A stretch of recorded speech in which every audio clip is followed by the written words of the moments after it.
All right, so get this. You guys wanted to know about early warning signs for dementia, and we found this awesome YouTube video by Dr. Sten Ekberg. Yeah. And he's a chiropractor. Okay. And a functional medicine practitioner, and he breaks down 10 subtle clues that can show up years before any serious symptoms. That's interesting. Yeah, so we're going to dive into all that. But what I think is fascinating here is that he's not just talking about memory problems, which is what most people think of with dementia.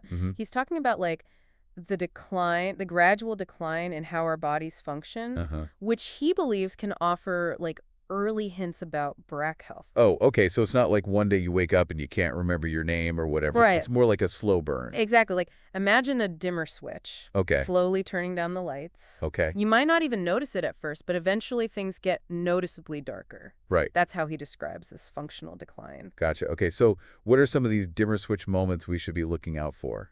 Well, he starts with motor control. Okay. Which makes sense coming from a chiropractor who focuses on the spine and the nervous system. Right. He says even tiny changes in our coordination can be significant. Like what? Like, are you suddenly fumbling with buttons, struggling to catch a ball, tripping over things more often? I know. I definitely blamed a few spills on clumsiness lately. But are you saying those could actually be signals for my brain? It's possible. Think about it. Smooth, coordinated movement requires a ton of brain power. Our brains are constantly sending signals to our muscles, making tiny adjustments to keep us upright and balanced. Yeah. And moving with precision. Right. If those signals start to get disrupted, even slightly, it can show up in these little glitches in our movements. So how do we know if it's just normal aging or something more serious? That's where paying attention to the pattern is crucial. Okay. We all have those days where we're a little clumsier than usual. Right, right. But if you start noticing a consistent trend of these motor control issues, it's worth bringing it up with your doctor. Okay, that makes sense. So what's next on Dr. Ekberg's list of early warning signs? He goes on to talk about changes in gait, posture, and movement. Things that are even more subtle than those motor control issues we just discussed. Like what I feel like I'd need a magnifying glass to spot those. Think about how you walk. Okay. Do you notice yourself shuffling a bit more, taking shorter steps? Oh, sure. Or maybe developing a slight stoop? Now that you mention it, my grandma has started doing that shuffling thing. It's easy to dismiss these changes as just getting older. Right. But they could actually be signs of the brain struggling to maintain the intricate control it once had over our movements. And what about that head leaning forward thing? You mentioned that too, right? Yes. Imagine a puppet whose strings are starting to loosen. Okay. The head might start to droop forward. And the arms might rotate inward, almost like they're trying to hug the body. Wow, that's a really vivid image. Yeah. So it's not just about feeling stiff. Right. It's about how our whole body is being like held and controlled by the brain. Exactly. And this is where his functional approach really comes into play. Yeah. He's not just interested in diagnosing a disease. Right. He's interested in understanding how the body is functioning as a whole. Okay. And what those subtle changes might be telling us. And this is all connected to our brain health. Yes. Even if it doesn't seem like it at first glance. Right. It's, he's really making me rethink what it means to age gracefully, that's for sure. Yeah. What else did he have to say about those early warning signs? Well, he moves on to talk about something that I think a lot of people can relate to. Okay. Changes in balance. Oh, yeah. And spatial awareness. Like when you misjudge a step and almost take a tumble? Exactly. Yeah, right. Or maybe you find yourself needing to hold on to the railing more often when going up or downstairs.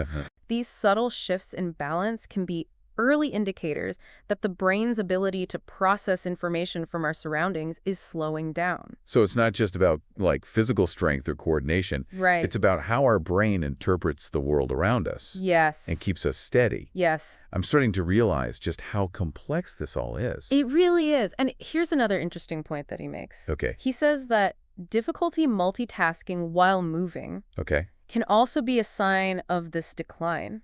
Like what? Like, for example, if you're walking and talking at the same time and find yourself having to stop to concentrate on one or the other, that could be your brain telling you it's having trouble keeping up. So if I'm out for a walk with a friend and I keep interrupting them to focus on not tripping over cracks in the sidewalk, that could be a sign. Potentially. Wow. It's amazing how these, like, seemingly small things could be connected to something much bigger going on in our brains. That's exactly what's so fascinating about his approach. Yeah. He's encouraging us to pay attention to those subtle cues and to recognize that even minor changes in our physical functioning can offer valuable insights into our brain health. This is really making me think differently about how I approach my own health and well-being. Good. It's not just about going to the doctor when something's obviously wrong. Right. It's about tuning in to those subtle signals Yes. our bodies are constantly sending us. Exactly. Wow, okay, so we've got those motor control issues, the changes in gait and posture, Yeah. and now these balance and spatial awareness challenges. Yes. It's starting to feel like a little bit of a domino effect. Yeah, it is. Where do we go from here? Well, he doesn't stop there. Okay. He goes on to talk about another subtle sign that many people experience, Okay. stiffness and restlessness. Wait, isn't that just part of getting older? I mean, my knees definitely don't bend like they used to. It's true that our bodies naturally become less flexible as we age. Right? But he emphasizes that maintaining spinal flexibility is particularly important Okay. for brain health. Why is that? Remember how we talked about the importance of movement for stimulating the brain? Yeah, he said something like 90% of the input our brains use comes from movement. Exactly. And a lot of that sensory input comes from the spine. Oh. So when our spines become stiff, Uh-huh. it can actually reduce the amount of information flowing to the brain, Wow. potentially contributing to decline. So it's not just about avoiding back pain. Right. It's about keeping those brain signals firing strong. Exactly. And what about the restlessness part? Yeah. What's that all about? He points to things like restless leg syndrome Okay. as a potential sign that the brain is losing its ability to regulate involuntary movements. Really? It's a reminder that even those little twitches and fidgets can be messages from our brain. Okay, I'm definitely going to be paying more attention to how much I fidget from now on. Good. Okay, so we've covered those physical signs, but I'm guessing you're about to tell me that he doesn't let us off the hook when it comes to the mental stuff either. You're right on track. Uh-huh. You know those cognitive changes that everyone associates with dementia? Right. That's exactly what he builds into next. Right. He goes at mild cognitive impairment. Okay. And he emphasizes that these signs are often easy to dismiss Yeah. as normal forgetfulness, Right. but they warrant attention if they become frequent Okay. or start to interfere with daily life. Right. Hit me with it. What are we talking about here? Well, think about those senior moments. Everyone jokes about Yep. forgetting names, Uh-huh. misplacing things, Yep. struggling to find the right word. Yeah. These are all examples of mild cognitive impairment. Okay. And while they're common, Uh-huh. they can also be early signs of a deeper issue. But how do we know if it's just a normal brain fart or something more concerning? He says to pay attention to the frequency and severity of these lapses. Okay. Are you suddenly forgetting appointments more often? Mhm. Do you find yourself struggling to follow conversations? Okay. Or remember what you just read? And I'm guessing these cognitive slips are also linked back to those diver switch moments we talked about earlier. Exactly. Like, it's not just memory. Right. It's all part of that decline and how our brains are functioning overall. Exactly. And he points out that this decline can also impact our ability to concentrate, organize our thoughts, Okay. and make decisions. You might find your mind wandering more easily, Yeah. or feel overwhelmed by tasks that used to be simple. I think everyone has felt that brain fog at some point, though, right? Yeah. Especially in our always-on information overload world. Yeah. How do we know if it's something more serious? That's a great question, and it really highlights the importance of having open communication with your doctor. Okay. If you're noticing these changes in your thinking and memory, don't be afraid to bring them up. Okay, so we've got those memory slips, the difficulty concentrating, and the feeling of being overwhelmed. Right. It sounds like he's painting a pretty comprehensive picture of how even subtle cognitive changes can manifest. He is, and he goes on to discuss another area that's often overlooked. Okay. Changes in communication. You mean like forgetting what you were about to say mid-sentence? That's one example. Oh, yeah, I've definitely done that. But he also points to subtler changes like slower speech, Uh-huh. occasional slurring of words, Okay. difficulty finding the right words, Yeah. and even a decrease in facial expressions. Really? Or a more monotone voice. Wow, I never would have thought to connect those things to potential cognitive decline. It's interesting. But it makes sense when you think about how much brain power goes into communication. Right. Yeah. And as he points out, our communication style can be a window into how well our brains are functioning. If you notice yourself or a loved one struggling to express themselves, Okay. or seeming less animated in conversations, Right. it's worth paying attention to. This is seriously blowing my mind. Yeah. It's like he's giving us a whole new language Yeah. for understanding what our brains are trying to tell us. Yeah, I like that. Yeah, it's cool. Okay, so what's next? And that's just the beginning. He goes on to explore the emotional and social shifts that can also accompany cognitive decline, which are often the most difficult to recognize and address. Okay, I'm all ears. Tell me more about those emotional changes. Well, think about how much our brains are involved in regulating our emotions and inhibiting impulses. Right. When those functions start to decline, it can show up in unexpected ways. Like what kind of changes should we be looking for? He mentions increased irritability, emotional outbursts, social withdrawal, and even things like apathy, anxiety, depression, and a lack of empathy. Wow, that's a wide range. Yeah. It's hard to imagine those being connected to cognitive decline. But I guess it makes sense when you think about how much our brains are involved in processing and responding to our emotions. Exactly, and these changes can be incredibly difficult for both the individual experiencing them and their loved ones. It's important to remember that these behaviors are often a symptom of the underlying brain changes. Not a personal choice. That's a really important point. Yeah. It's easy to get frustrated with someone who's acting out of character. Right. But we need to remember that there might be something deeper going on. Absolutely. And that's why he emphasizes the importance of early detection and intervention. The sooner we can identify these changes, the better equipped we'll be to provide support and potentially slow down the progression of cognitive decline. Okay, so we've got those motor control issues, the changes in gait and posture, the balance and spatial awareness challenges, the cognitive slips and communication struggles, and now these emotional and social shifts? Yes. It's a lot to take in. It is, but he isn't done yet. He has 2 more early warning signs to share. And they might surprise you. Oh, I'm definitely intrigued. Bring on the next 2.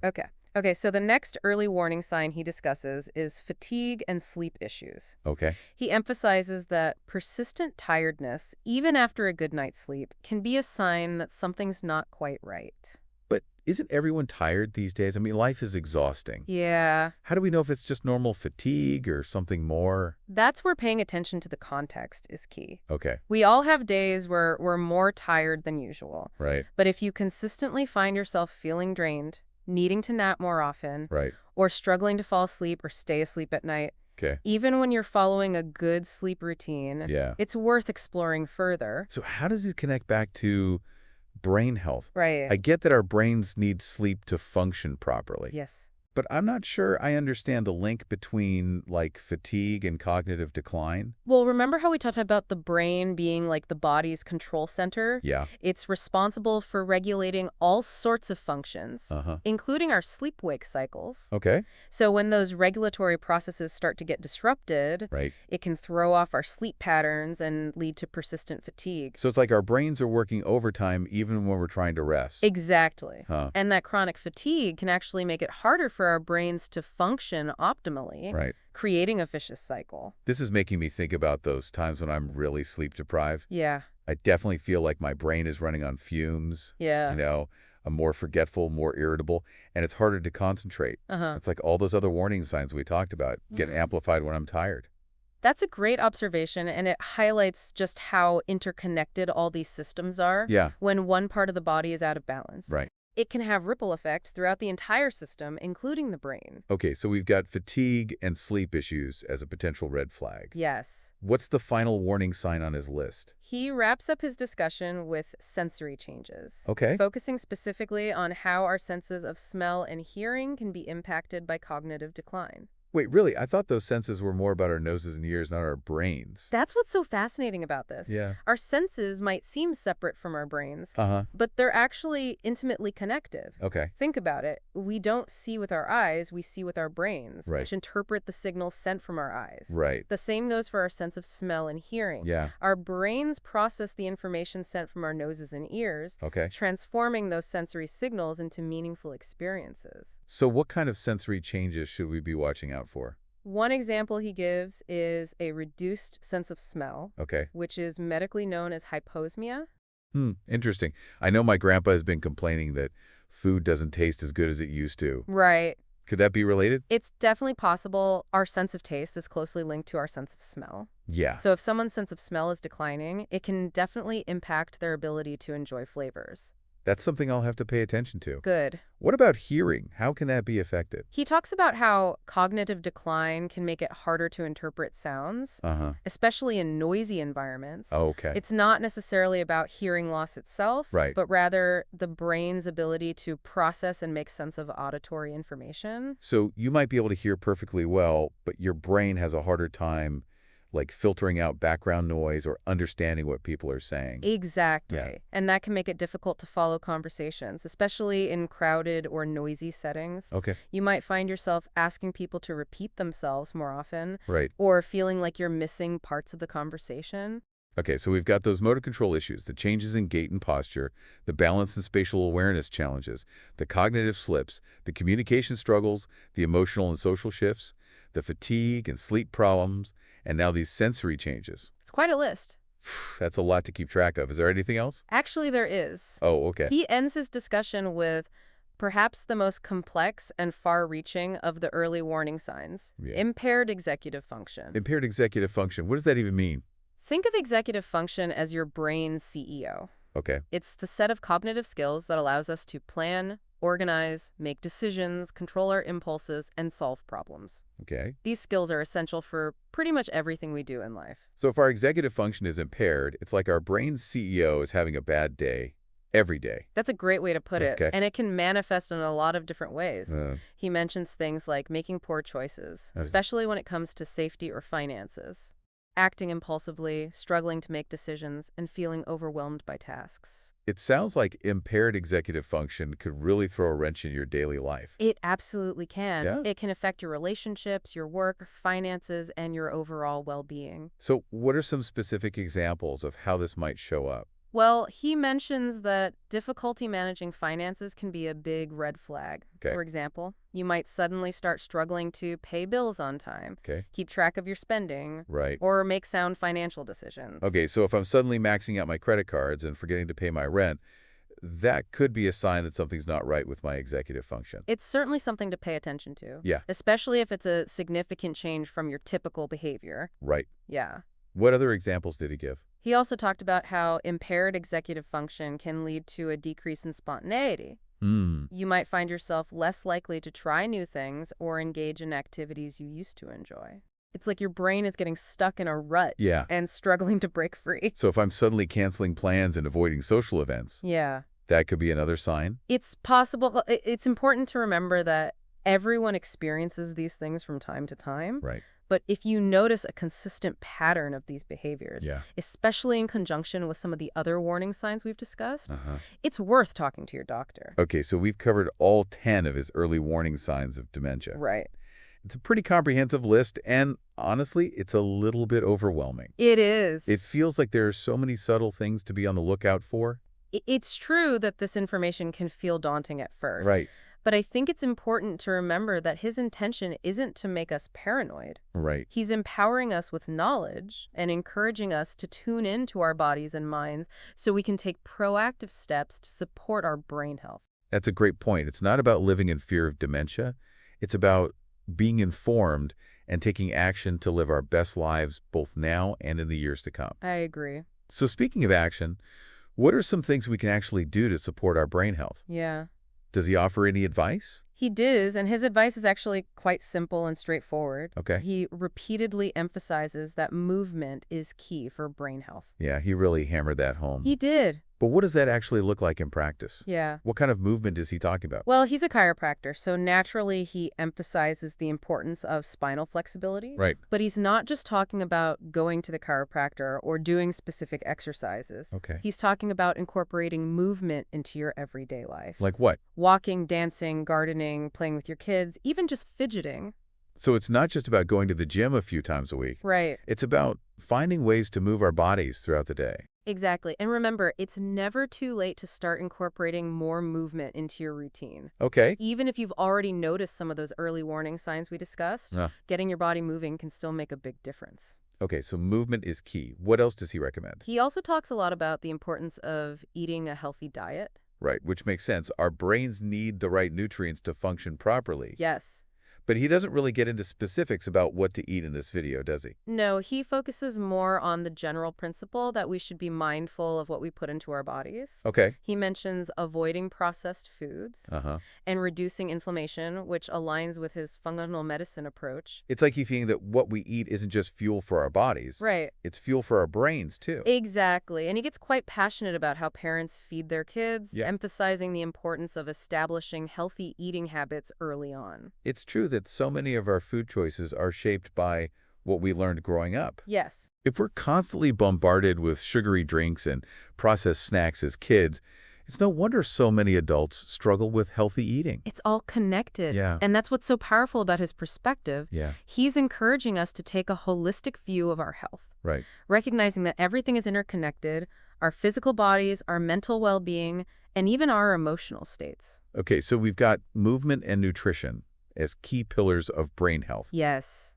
But what about the thinking better part? Yeah. Does he address that at all? He does, and it goes beyond just doing crossword puzzles or brain training apps. Okay. He talks about the importance of cultivating a positive mindset, managing stress effectively, Okay. and engaging in activities that challenge us mentally and emotionally. So it's not just about keeping our brains sharp. Right. It's about nourishing our minds and souls as well. Exactly. He even says you have to pay the price of happiness.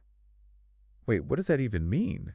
He's basically saying that we need to actively invest in our mental and emotional well-being. Okay. It's not just about avoiding negative emotions, it's about cultivating positive ones. So things like meditation, spending time in nature, connecting with loved ones. Exactly. These are all things that can nourish our minds and help us build resilience to stress. Right. Which is crucial for protecting our brains from damage. This is starting to sound a lot like a recipe for a fulfilling life in general. I think you're right. Yeah. And that's what's so inspiring about his message. He's not just talking about preventing dementia. Right. He's talking about living a more vibrant, joyful, and meaningful life. Okay, so we've got his three-pronged approach to supporting brain health. Move better, eat better, and think better. Right. It sounds simple, but it's actually quite profound when you really think about it. It's a holistic approach that recognizes the interconnectedness of our physical, mental, and emotional well-being. And what's so great about his video is that he doesn't just lay out the problem, he gives us actionable steps we can take to make a difference.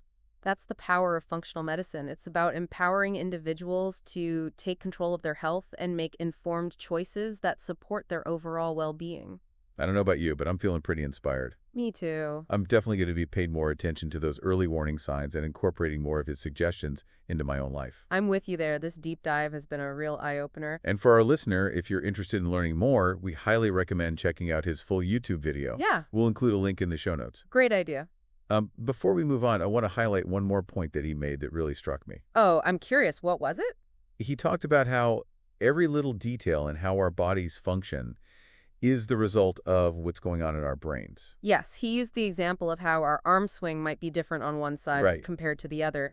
Right, and he said that even though not every little thing is a major cause for concern, we should start paying attention to these subtle signals because they can provide valuable insights into our overall brain health. It's about tuning into our bodies and recognizing that even the smallest changes can be meaningful. I love that. It's like our bodies are constantly sending us messages. Yes. And if we learn to listen, we can gain a deeper understanding of ourselves and our health. And that's what this deep dive is all about. Yeah. Empowering you with knowledge, encouraging you to ask questions, and inspiring you to take an active role in your own well-being. So keep those brains sharp, folks. Are you ready to wrap up this deep dive into the early warning signs of dementia? Absolutely. You know, it's funny. We often think about dementia as something that just happens to us. Right. Like it's completely out of our control. Yeah. But his perspective really challenges that assumption. It does, yeah. What I find empowering about his approach is the emphasis on lifestyle choice of. You know, he's not saying we can completely eliminate the risk of dementia. Right. But he's suggesting that we can significantly influence our brain's trajectory through the choices we make each day. And it's not about making drastic changes overnight. No. It's about those small, sustainable habits we can weave into our lives. Exactly, like choosing the stairs over the elevator. Right. Or adding an extra serving of veggies to your plate. Yeah. You know, those seemingly insignificant choices accumulate over time, leading to significant changes. It's easy to compartmentalize our health. Right. Like thinking about the brain. Yeah. Separately from the body. Right. But he highlights the interconnectedness of it all. He does. It's a great reminder that our brains aren't isolated entities. Yeah. They're intricately linked to every other system in our bodies. Right. So taking care of our overall health means taking care of our brains. And that includes tending to our mental and emotional well-being, too. Absolutely. And they often think of stress as just an emotional experience. Right. But it has a real physical impact. Yes. On our brains. Absolutely. Chronic stress can lead to inflammation and damaged brain cells. Wow. Increasing the risk of cognitive decline. Okay. So finding healthy ways to manage stress is crucial for brain protection. This deep dive has been a wake-up call for me. Yeah. I realize I need to be more deliberate about incorporating brain-boosting habits into my life. I'm with you on that. I'm inspired to prioritize movement, nourish my body with healthy foods, and cultivate a more positive and resilient mindset. It's amazing how much power we possess over our brain health. Yeah. It's not just about preventing dementia. It's about living our best lives No. now and in the future. That's a message worth spreading. Yeah. Let's empower ourselves and each other with knowledge, support, and a commitment to living brain-healthy lives. Beautifully said. This wraps up our deep dive into the early warning signs of dementia. We hope you found it informative and empowering. Remember, it's never too early or too late to start taking care of your brain. Yep. Every step towards a healthier lifestyle is a step towards a brighter future. Thanks for joining us. See you next time. Until next time, stay curious and keep those brains buzzing.